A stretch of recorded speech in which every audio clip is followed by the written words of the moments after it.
Hello YouTube and welcome back to another Dare to Game video. Today we're playing Mount & Blade Bannerlord, specifically the Eagle Rising Dawn of an Empire mod. And we're going to be going over the top 10 best husbands in the game based on how good of a general they are. So this ranking will take mostly into account their tactics and leadership abilities, but it also considers their own personal combat abilities as well. And we'll be ranking them based on how good they are at leading a war party. So that's where we get the general term from, how good they are at being commanders of one of the warring parties for your clan. And with all that in mind, we're just going to dive on in. So the way that you find anyone in this game is by going to your encyclopedia, and do that by clicking the N key, at least if you're on PC, and then from there, if we're looking for a spouse, you click on heroes, and then you narrow it down. So we want them to be male, alive of course, we need them to be a lord or a lady, and not married. And then we can just narrow it down by culture, and so the first one is going to be from the Imperium, and it's going to be VINCANTIOS of the SERVILI. And so he takes our number 10 spot, and he starts the game at age 24 with a trade skill of 82, charm of 60, steward of 102, tactics of 120, leadership of 120, and his highest combat skills at 210. And of course those are polearm, one-handed, and two-handed, so pretty typical for high-level male spouses in this game. That being said, he does start off with quite nice high-level Imperial armor, so great protection there, and it looks quite nice. He has 3 traits starting off, which are close-fisted, or generosity -1, daring, or valor 1, or impulsive, or calculating -1. Honestly, really good stats across the board, solid armor, definitely good command stats with his leadership and tactics both being nice and high,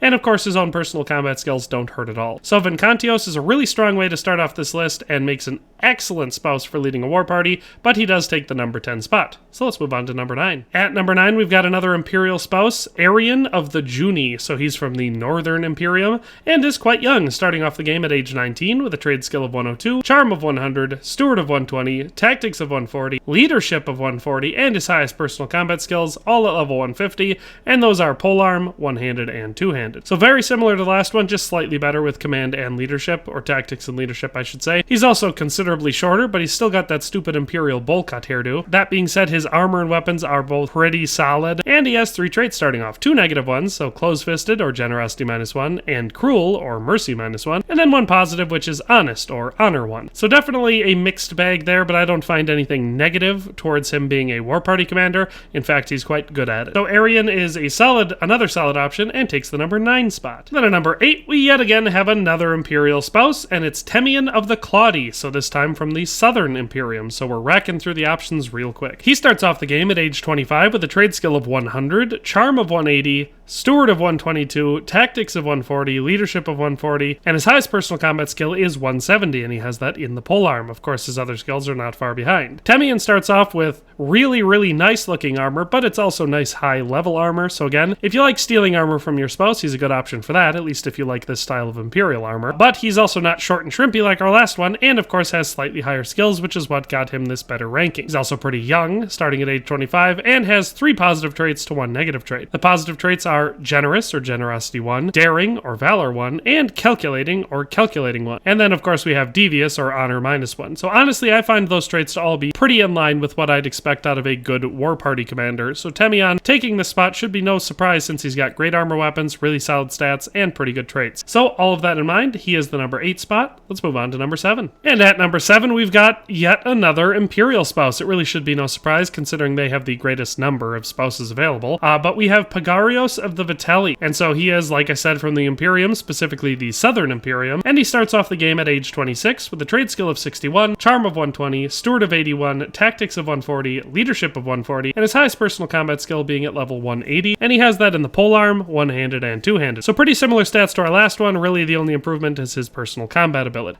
He is, like I said, from the VITELI clan, so part of the Southern Empire, and he starts off with 3 traits, 2 positives, those being calculating, or calculating 1, daring, or valor 1, and of course the negative trait of devious, or honor -1. So like I said, he's going to be really similar to TEMION, even coming from the same faction. The only major difference is, again, just going to be that his stats are all considerably better across the board. But he does also start off with really good armor and weapons, and so also doesn't look like a tall glass of poop juice, so nothing really big to complain about there, and he does take the number 7 spot. Finally, at number 6, we've got a Saka spouse, ESUR of the KHERGIT clan, so my favorite clan from the Saka, or, Khuzait territory, and he is the son of Mezui, who is of course a badass, and he starts off with really nothing bad to talk about. He starts at the age of 22, so nice and young there, with a trade skill of 82, charm of 100, steward of 101, tactics of 140, leadership of 140, and his highest personal combat skills are all level 210, and he has those in one-handed, two-handed, and the polearm. He also of course starts off with nice high-level armor and weapon, and has 2 positive traits and no negative traits. So his positive traits are generous, or generosity 1, and daring, or valor 1. So ESUR always makes a pretty solid option for a spouse, especially if you're looking for specifically a Sokka spouse, but in this case he does very comfortably take the number 6 spot in this ranking. So let's move on to number 5. At number 5 we've got our first Dryatian spouse on this list, ERDURAND of the BURII. And so the BURII are of course the ruling clan of Dryatia,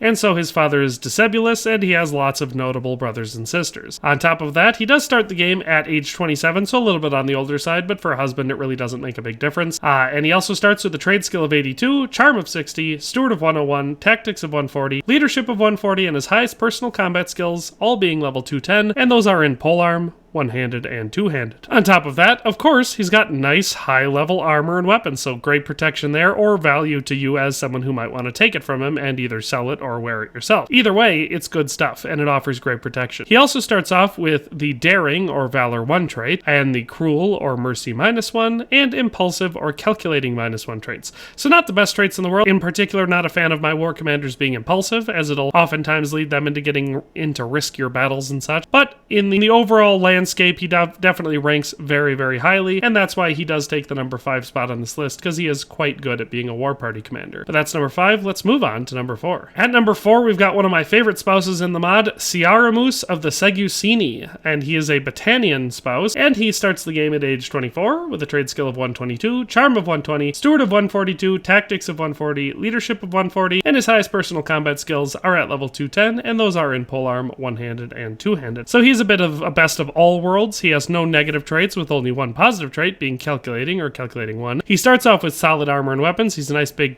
tall strong guy, starts off nice and young, and has great stats at pretty much everything. So there's nothing bad to say about SIARAMUS, and if you're looking for a Battanian spouse, he's definitely one of my favorites. So that's number 4. Let's move on to number 3. At number 3 we've got another Battani spouse, FENEGAN of the BAIOCASSES clan, and so he is obviously another real good option for a Battanian spouse. He starts the game rather young at age 24 with a trade skill of 60, charm of 80, steward of 81, tactics of 140, leadership of 140, and personal combat skill of 270, and he has that in polearm, one-handed, and two-handed. So here we've got a great option for someone who's looking for, obviously, a commander with leadership and tactics both being at 140, but his personal combat skills are crazy. He's got 3 270s, so really, really overpowered at melee combat. It makes sense because he's a big, tall, strapping guy with real solid armor and good weapons. He also has the honest trait, daring, merciful, and as a negative one, impulsive. So again, going to be a real good war party commander, definitely great in hand-to-hand combat himself, but is also very, very capable of leading a successful war party.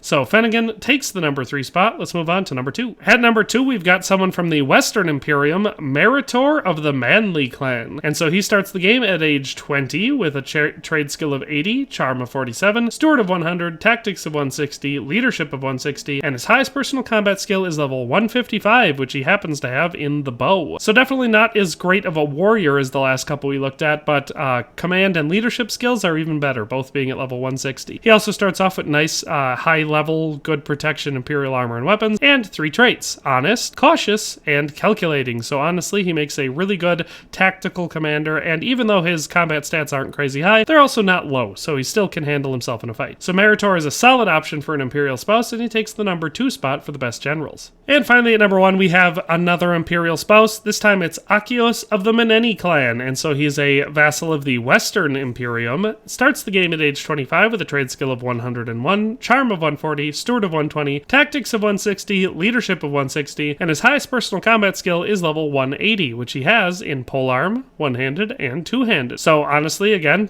really solid stats. Combat is also, it's not the highest on this list, but it's definitely very, very high. And importantly, his leadership and tactics skills skills are both 160, giving him, you know, he's tied for the highest on that with MERITOR, but pretty hard to compete, and he's a solid option, having really good armor and weapons. The only downside about him is, of course, the fact that he's a short little shrimpy dude. But on the bright side, he has the generous trait, and then, of course, on the less bright side, the cruel trait. All of that combined to make him the best general in the game, in my opinion, at least as far as marriageable spouses go. So that is all 10 of our best generals for husbands in the Eagle Rising mod. I hope you enjoyed this video and found it useful, but that's all for today, and we'll see you next time. Thanks for watching another Dare to Game video. If you liked this video, please leave a like and a comment. If you haven't already, be sure to subscribe to the channel.